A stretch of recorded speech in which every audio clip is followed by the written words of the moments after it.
Laissez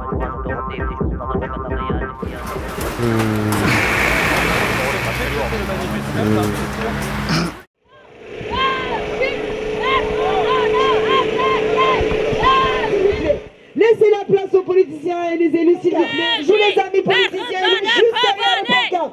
Alors les gens, la RKS, il n'empêche pas nous ici, de toute ethnicité, de toute confession confondue, de dire nous allons sauver Kobani, de dire nous soutenons la résistance de Kobani.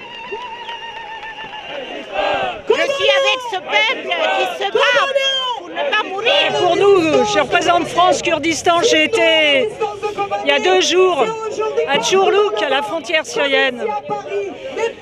Et la première demande que nous relayons, qui est celle des Kurdes, c'est que la Turquie ouvre un corridor humanitaire. Les blessés ne peuvent pas sortir et les Kurdes qui veulent entrer à Kobané pour lutter contre Daesh ne peuvent pas le faire. C'est la première grande demande. La deuxième, c'est que autour du Kobané, autour de Rojava, se joue la paix de la région. Et donc voilà pourquoi nous sommes là pour dire qu'il faut maintenant que le gouvernement de la France, les autorités européennes fassent le choix de la paix et viennent en soutien pour sauver Kobané. Ouais, nous, notre organisation a toujours soutenu le peuple kurde et a toujours essayé de relayer. On était là pour les manifestations pour les 1 an et notamment lors de l'assassinat des 3 camarades kurdes qui ont été assassinés à Paris il y a 2 ans maintenant. On a été là pour le soutien, pour le dénoncer, pour dénoncer aussi l'implication de l'impérialisme français. Si, on est une plus grosse puissance impérialiste et on a toutes nos responsabilités dans ces massacres. Je suis là parce que je suis d'origine arménienne et que les villes de Kobané, c'est des régions où il y a aussi des Arméniens, des Kurdes, et que tous ensemble, ils luttent contre l'État fasciste turc, notamment. Nous aussi, ça fait plus de 100 ans qu'on a des problèmes et des contentieux avec la Turquie. Un jour, elle reconnaîtra peut-être le génocide arménien. Et je pense qu'il n'y a pas que les Turcs, d'ailleurs. Les puissances occidentales ont une très lourde responsabilité.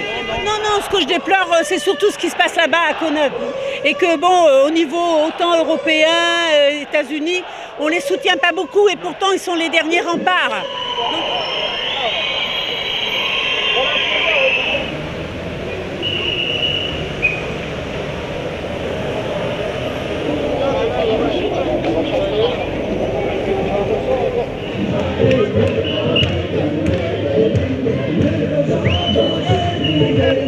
Des années que le peuple kurde est martyrisé et que ça suffit quoi.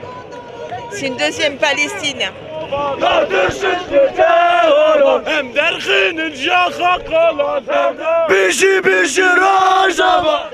Ça veut dire la résistance.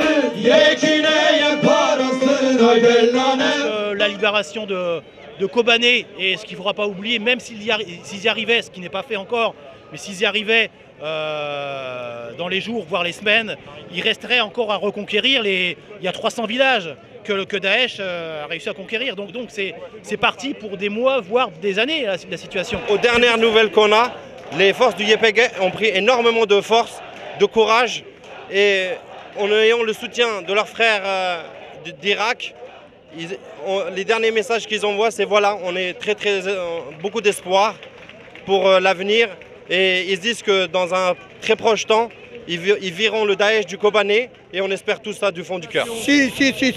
Peshmerga il a commencé venu de Kobani, donc grâce à Dieu, grâce à bon Dieu, grâce à des gens comme vous, propres, bon cœur, on va réussir. Ben écoute, très exactement, au jour d'aujourd'hui, à partir d'hier soir, il y a les Peshmerga d'Irak qui sont passés là-bas. On soutient leurs frères du YPG avec les Kurdes de Syrie. J'espère qu'ils vont dégager les Daesh. Aujourd'hui, on n'est pas le problème avec Assad. Le problème, c'est Daesh. C'est le Daesh qui le coupe la tête. D'abord, avant tout le monde, il faut dégager Daesh. Je déteste le gouvernement de Turquie parce que Erdogan, il y a un moustique, grand moustique dans sa tête. Erdogan, s'il continue comme ça, c'est eux qui vont perdre. C'est eux qui vont perdre. C'est nous qui gagnons. Je suis originaire de Oufa, 60 km de Kobani. La semaine dernière, j'étais en vacances en Kobani. Il y a 120 000 personnes kurdes, ils viennent côté Turquie. L'État turc ne fait rien du tout. Je suis contre djihadistes, je suis contre tous les extrémistes. Nous, on est pour la paix, on est vivre avec la paix, avec tout le monde. La résistance, elle continue. Les combattants kurdes, que ce soit les YPG et les YPG, qui sont des unités composées de femmes, se battent rue par rue contre les djihadistes. Et ils ont toujours besoin d'armes, ils ont toujours besoin d'aide humanitaire parce qu'il y a plusieurs milliers de personnes qui sont encore dans la ville.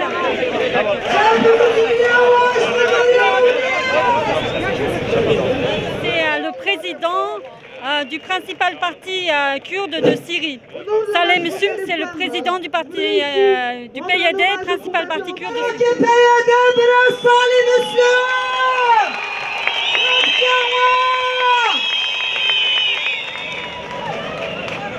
Havalı Neja Gele Kurt Dosten Gele Kurt Slav Jwara Slav Kobane Jwara Slav Barkhodane Jwara.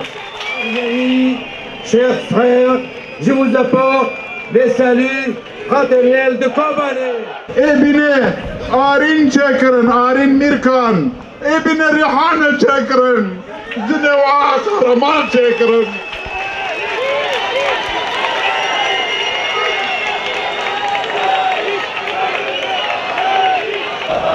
Ces terroristes, ces barbares sont l'ennemi de l'humanité entière. Et comme sont l'ennemi commun de toute l'humanité, on doit les combattre avec une solidarité internationale.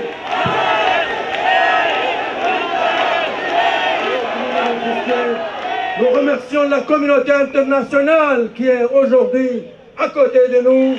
Ben, nous allons continuer la lutte, nous allons remporter la victoire. Kobani Nakave, Sarkaftania Kobani, Bishi Barkhodan Giana, Sarchavan. Jeune homme, c'est quoi ton insulte préférée quand quelqu'un t'agace? L'enculé de ta mère. Enculé. Connard. Connard. Va te faire foutre. Va faire un culo. Va te faire un culo. Fuck off. Tête de bite. Espèce de troufion, ouais. Tête de fion. Merde. Gros naze. Ouais, niquer ta mère, ça c'est zéro. Les insultes à l'ancienne, ça passe bien. Fatche con. Sacre bleu. Malotru. Fripon. Marchand d'andouille. 1000 millions de miss à bord. Vano Librius. Mon grand-père faisait Miladiou. Bindiou. Non, pas Bindiou. Il faisait Miladiou. Il disait ça. C'est ça, quand tu l'énervais, il faisait Miladiou. Qu'est-ce que c'est? Miladiou. Ben, Miladiou. Quand j'étais adolescent, je disais bullshit de merde. Laisse-moi tranquille. Voilà. Et quoi, toi? Sorcière. Sorcière. Leningrad dans le 19e et c'est pour protester contre l'assassinat de Rémi Fraisse. Voilà. Scandaleux que la police puisse... qu'il y ait des manifestants qui puissent être tués lors de manifestations. On est quand même dans une politique de gauche et on se croirait du temps de Sarkozy. C'est ça. Ouais, c'est vraiment... on se pose des questions sur la véritable motivation de Manuel Valls et de son ministre de l'Intérieur. Moi je vois au niveau de Notre-Dame-des-Landes, monsieur Jean-Marc Ayrault a eu la sagesse de faire retirer les CRS et les gendarmes. Et je vois que son homologue, monsieur Valls, il fait tout le contraire. Il prend un malin plaisir à envoyer les forces de l'ordre. Alors on se pose des questions sur ses véritables motivations. Police partout, justice nulle part. Police partout, justice nulle part. Assassin! Vous volez pas du CSS! On n'oublie pas, on pardonne pas.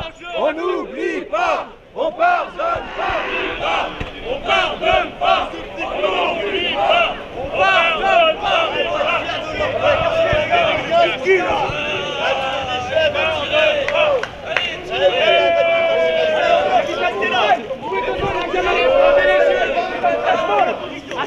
C'est la troisième mort d'un jeune homme qui manifeste lors de ce type de démonstration et que je trouve que le gouvernement est d'une bêtise crasse en l'interdisant en fait parce que finalement il fait nourrir une radicalisation tout en la construisant. Et donc je trouve important qu'il n'y ait pas que des jeunes d'une vingtaine d'années ici, mais qu'il y ait d'autres représentants de la société civile pour éviter de réduire cette protestation à une provocation qu'elle n'est pas, parce que la provocation vient bien entendu des forces de l'État. Moi j'habite à Barbès, qui est une zone urbaine sensible. J'habite dans un des quartiers les plus où il y a le plus de policiers dans toute la France. Et effectivement, on note que cette présence attise l'attention et on ne l'aperçoit pas comme protégeant les citoyens. Cazeneuve, démission, police, assassin, Cazeneuve, démission. Quand Malik Oussekine est mort, le ministre de l'Intérieur avait démissionné. Là, il ne s'est absolument rien passé. Une série de silences et de mensonges.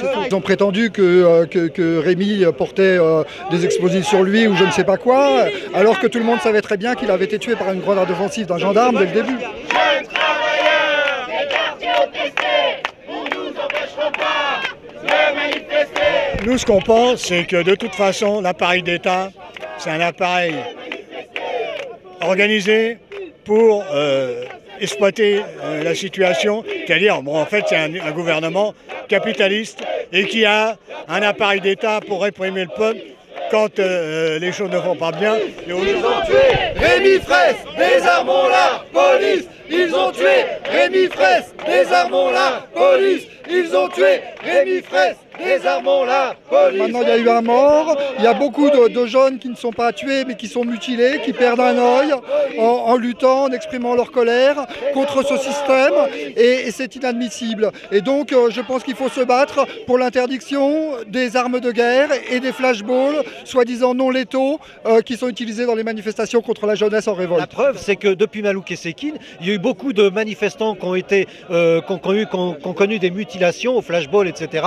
D'ailleurs, les armes de répression se sont largement perfectionnées, mais en dangerosité. Et là, on a encore eu un mort. J'attends rien de ce gouvernement. Donc, réclamer sa démission, comme on le fait là aujourd'hui, pour moi, ça sert à rien, puisqu'il sera remplacé par un autre tout aussi pourri. Donc, c'est la société qu'il faut changer. Il faut se préparer pour un changement radical. Dans le gouvernement aujourd'hui, on a l'impression qu'on recule sur tout, que les droits sont bafoués, les femmes elles perdent du terrain. Mais c'est important d'être déjà en hommage et en mémoire de Rémi, évidemment. Et puis aussi pour constater que les gouvernements se succèdent, mais finalement la police est toujours la même et les moyens de répression complètement gratuits, stériles et complètement inutiles au plan républicain sont toujours là. C'est-à-dire que ces gens s'appellent CRS et dans CRS il y a R comme républicain. Mais en réalité ils ne sont pas plus républicains que BFS. C'est ça le problème. Et tout ça avec le fric du contribuable, c'est-à-dire avec mon pognon en plus. C'est ça le pire. On avance, pas de violence, on avance, pas de violence, on avance, pas de violence, on avance, pas de violence, on avance, pas de violence, on avance, pas de violence, on avance, pas de violence, on avance, pas de violence, on avance, pas de violence, on avance, pas de violence, on avance, pas de violence, on avance, pas de violence, on avance, pas de violence, on avance, pas de violence, on avance.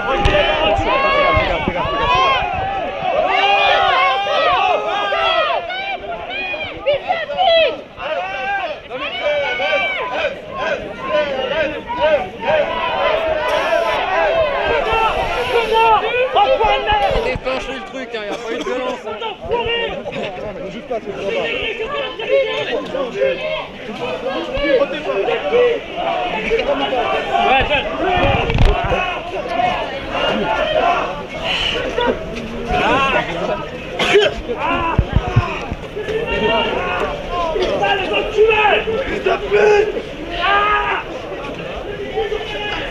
Ah, on va bouger. Attendez, j'ai dû faire up. On va tous vous brûler, bande de pantards.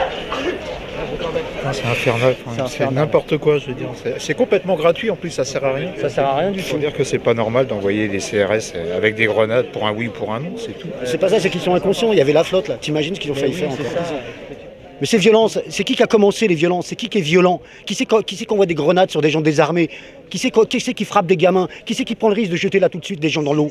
Qui l'a fait? Qui l'a fait? Nous, eux. Et le jour où on passe à l'autodéfense, ils disent ah, vous avez vu comment ils sont méchants? Attends, t'as le choix. Regarde ce qui nous arrive là. C'est sûr qu'une fois, deux fois, trois fois, quatre fois, la quatrième, ça va partir. Marine Le Pen finalement ferait pas pire aujourd'hui que ce qu'ils font. Écoute, on sait très bien, les statistiques ils disent qu'il y a 8 flics sur 10 qui ont voté Marine Le Pen. Donc la police nationale, on est obligé de s'en méfier. Mais plus ils sont là, plus ça veut donc dire que nous on a raison.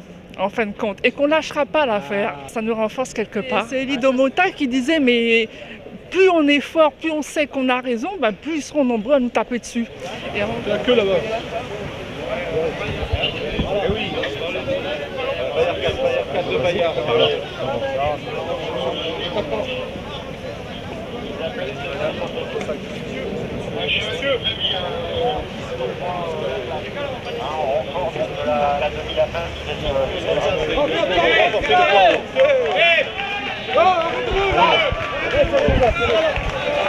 D'ailleurs, Cato Bayard, immédiatement, ici, un groupe, on renfort sur le point haut.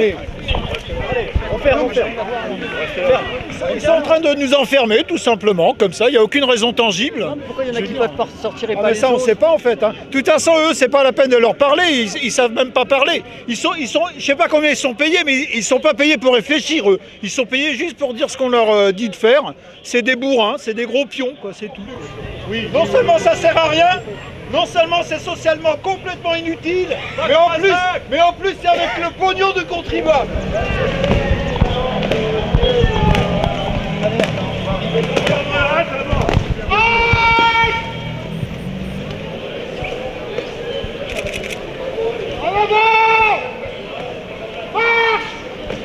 N'importe quoi. C'est n'importe quoi. Il y a des manœuvres de CRS absolument incompréhensibles. Un coup on passe, un coup on peut pas se passer. On sait pas. On sait pas. Ouais. Ils s'énervent tout d'un coup, puis ils se calment. On fait que les regarder là pour le moment. Voilà, c'est le spectacle. On doit passer parce que. Ah, on doit retourner à la manif maintenant. Des fois on peut sortir, des fois on rentre. D'accord. Mais elle est interdite la manif. Tu comprends ce qui se passe là?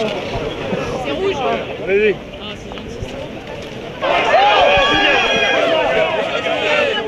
Stop. Il a un flashball lui. Stop.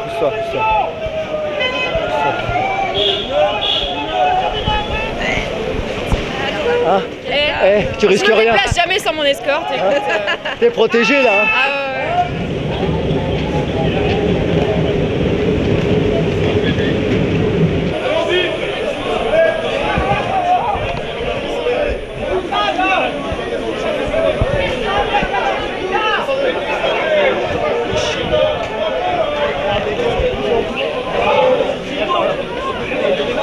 Mais pardon. C'est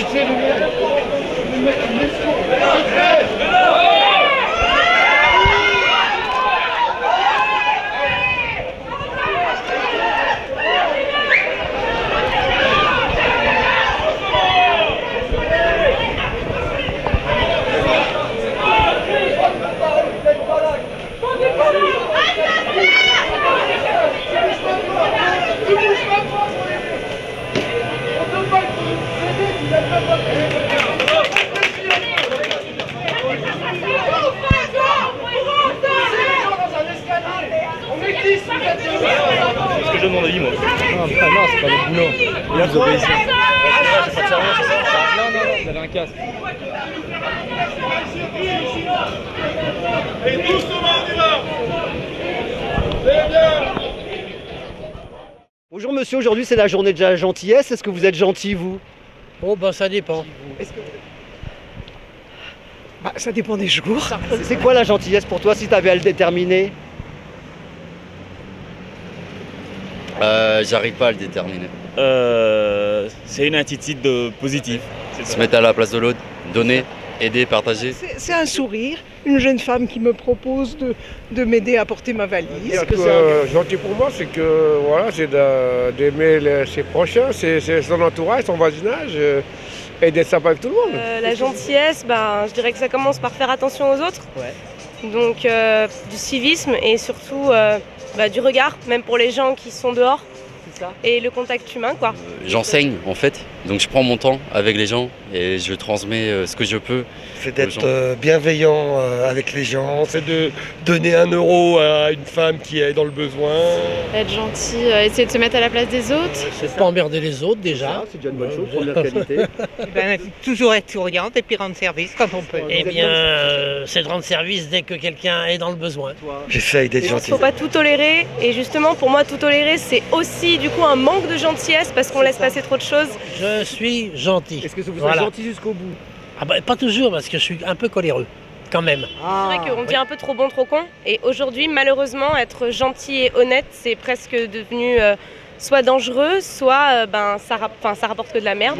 Je crois qu'il y a des gens qui se dépouillent pour trop donner quoi en fait. Il est bien gentil celui-là, on va pouvoir en profiter un petit peu. C'est ça, quand on dit celui-là il est gentil, ça veut dire il est plutôt cocon, non hein? Je pense plutôt que quand on est trop gentil, c'est le monde qui va nous bouffer, parce qu'on est quand même dans un monde qui est difficile aujourd'hui.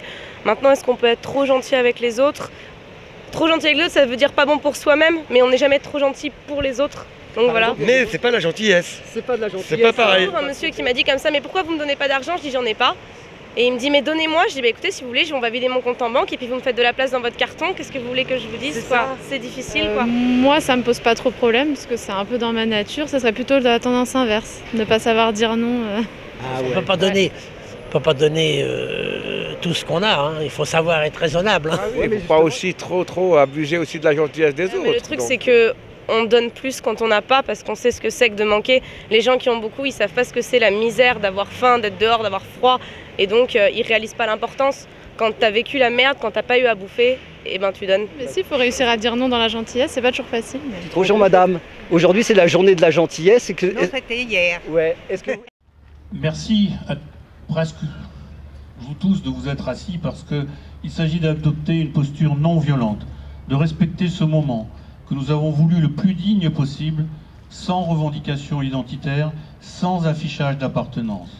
Car c'est la même peine que nous partageons tous, la même indignation, la même révolte. Plus tôt cet après-midi, à Sivins, au terme d'une marche silencieuse de recueillement, les opposants au barrage ont planté un arbre sur la zone déboisée par les bulldozers, qui vont beaucoup plus vite que la justice. Dans cette zone, c'est là même où il est tombé pour y ramener la vie. On a été très choqués par sa mort et qui en plus n'aurait jamais dû arriver parce que c'était un week-end de fête avec en famille là-bas au Testé, moi j'y étais. Et il y aurait pas, normalement il ne devait pas y avoir de force de l'ordre. C'est impossible que le pouvoir socialiste tue des gens. C'est impossible. On est horrifiés. Voilà. Horrifiés, révoltés. Après, ils disent la violence, elle vient des jeunes. Elle ne venait pas du tout des jeunes. Nous, on a vu 1 heure avant des gens qui dansaient. On dansait tous, la danse de l'ours, des trucs comme ça, gentiment. C'est pourquoi nous avons amené aussi, nous ici à Paris, notre propre arbre, et nous sommes installés autour de cet arbre. C'est le symbole de notre solidarité, c'est notre hommage à ceux qui s'opposent sur le terrain à ce projet absurde. C'était un garçon très intelligent, qui comprenait très vite les méthodes naturalistes, doté d'une grande soif d'apprendre. Sur le terrain, on se complétait bien. Il était très agréable à vivre, généreux, il était toujours de bonne humeur et avait toujours le sourire. Le 25 octobre, je crois qu'il est allé manifester, tout simplement parce qu'il estimait que ce projet de barrage était une absurdité et qu'il voulait être présent. Moi, je suis là d'abord pour exprimer, je pense, ma consternation quand on en soit arrivé là.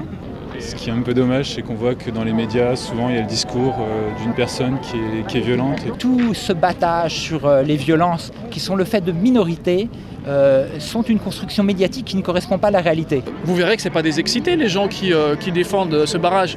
Ils ont des arguments solides. C'est pas juste des tarés qui viennent pour balancer soi-disant de l'acide ou des cocktails Molotov. Bon, il y a des gens qui prennent tout ça en otage. En plus, nous, on a été à Sivins, on est 8 mois. Donc début septembre, on a passé 2 jours là-bas pour voir ce qui se passait. On a été à une manifestation, pas un pique-nique comme ici. Là. Il y avait 1000 personnes. Le lendemain, on est resté. Les journalistes sont partis. On est resté peut-être une centaine. Et on pensait que tout allait bien se passer. À 4 heures de l'après-midi, il s'est mis à pleuvoir. Les journalistes, quelques journalistes qui étaient là, sont partis. Et à ce moment-là, la maréchaussée et les gendarmes mobiles se sont déchaînés. C'est un assassinat, quoi. des victimes de la violence d'État. C'est aussi une lutte contre un modèle de développement qui fait fi de la nature, de la biodiversité, qui détruit tout et au mépris d'autres alternatives. Et on est très triste parce que il a fallu qu'un jeune homme meure, un jeune homme de 21 ans, pour qu'on commence à faire rentrer ça dans le débat public. S'il faut attendre d'avoir quelqu'un de mort pour avoir un dialogue, c'est complètement dément, quoi. Voilà, ici c'est une république, c'est une démocratie, ce n'est pas une bataille rangée entre deux groupes de gens. C'est pas comme ça que ça se passe. Donc nous n'acceptons pas l'argument d'après lequel on va enquêter pour savoir si tel ou tel gendarme a fait un tir tendu ou pas un tir tendu. Mais c'est pas Madame Ségolène Royal qui nous a amusés en envoyant des experts, des commissions et tout, qui va arrêter tout ça.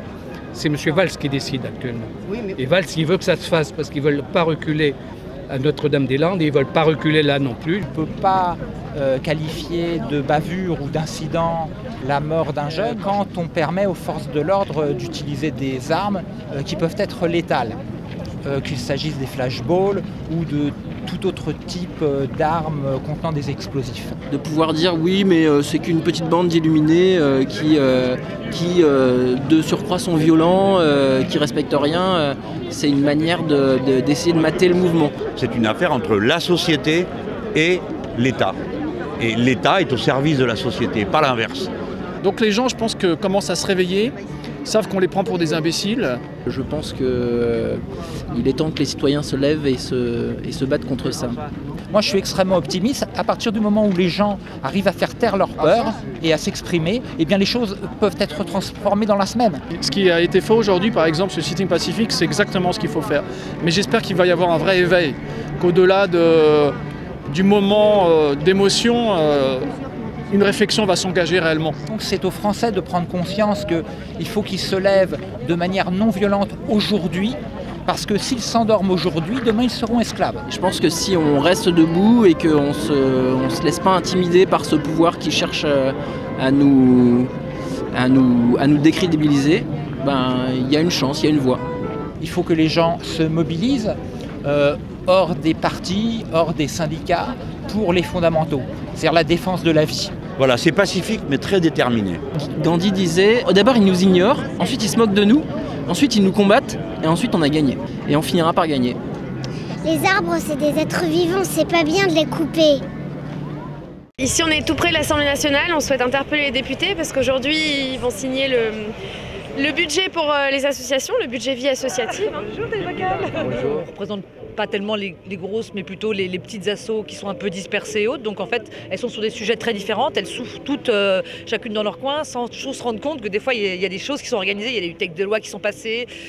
Il y a des baisses de subventions nationales. Il y a d'autres choses qui sont passées qui font que ça répercute sur les petites associations, mais qui perdurent. Je pense qu'il y a d'autres lieux de mobilisation chez les jeunes que les associations, et c'est aux associations d'aller chercher ces lieux-là. Donc globalement, les associations souffrent aussi un petit peu d'un désengagement de gens qui veulent, au-delà de faire un peu de bénévolat, s'engager pour être dans le bureau du conseil d'administration, pour s'engager plus pleinement dans les associations. À nous d'utiliser les réseaux sociaux aussi, on ne peut pas mettre des barrières et ne pas prendre en considération l'aspect technologique qui existe maintenant dans notre société, mais comment est-ce qu'on l'utilise pour former les jeunes, pour leur amener une conscience politique différente de celle qui n'ont pas souvent, et voilà, et comment est-ce qu'on utilise tous ces outils-là pour reconstruire une conscience collective. Justement, on avait vu des jeunes du mouvement Génépi là, qui sont des étudiants, qui s'impliquent dans les milieux pénitentiaires, et qui nous disaient, mais attendez, les jeunes ne se mobilisent pas uniquement sur Twitter, et voilà. À la FEV, à des mouvements associatifs étudiants, ils ont des gens, ils ont plein d'étudiants qui demandent chaque année, qui sont prêts à s'impliquer, donc ils nous disent eux-mêmes, il y a des mouvements associatifs qui sont quand même très vivants, il y a des jeunes qui sont OK pour s'implanter. Pour réfléchir à notre façon d'impliquer les jeunes, pour coller un peu plus aux réalités actuelles, quoi, et à leur culture, parce qu'il y a une vraie culture des jeunes, une vraie culture urbaine qu'il faut essayer de capter dans nos maisons et de retravailler, quoi. J'espère que vous aurez d'autres députés à vos côtés. Moi, je suis Jacqueline Fraîche, je suis députée des Hauts-de-Seine. Ma circonscription regroupe Nanterre et Suresnes. Et j'ai été maire pendant 16 ans à Nanterre, donc j'ai beaucoup de liens avec les associations de ma ville et de ma circonscription. Je sais l'importance qu'elles ont dans le tissu social, à la fois dans les domaines de la solidarité, de l'aide parce qu'il y a beaucoup d'humanisme dans l'engagement citoyen associatif. Je sais tout ça, mais je sais aussi le rôle des associations, au-delà de l'humanisme, de la solidarité, dans la culture, dans la promotion des différences, dans l'apprentissage du vivre ensemble, du partage des cultures. La dernière fois que ça m'est arrivé... Pas celui-là,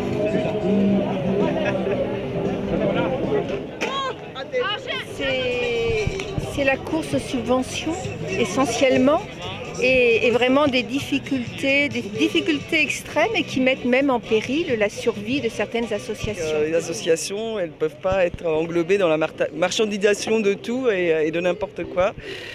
Et qu'en s'engageant dans le mouvement associatif, on n'avait pas prévu d'être mis en concurrence les uns avec les autres, tous contre les autres. C'est malheureusement ce qui se passe aujourd'hui et nous, c'est ce qu'on refuse. On est sûrement victime de cette crise, mais je pense qu'après, il y a aussi des choix budgétaires qu'il faudrait avoir le courage de faire. Exactement. Et en plus, on est dans des difficultés financières en permanence, ce qui ne nous permettent pas de travailler justement sur une remise en question de nos pratiques. Non, moi je vois la dernière loi qui a été votée sur l'économie sociale et solidaire, qui explose de fait le mouvement associatif en deux, puisque maintenant on parle d'entreprise associative. Parce que l'image est assez belle de ce qui est en train de devenir le monde associatif. C'est la casse de 265 000 emplois, voilà, c'est résumé là.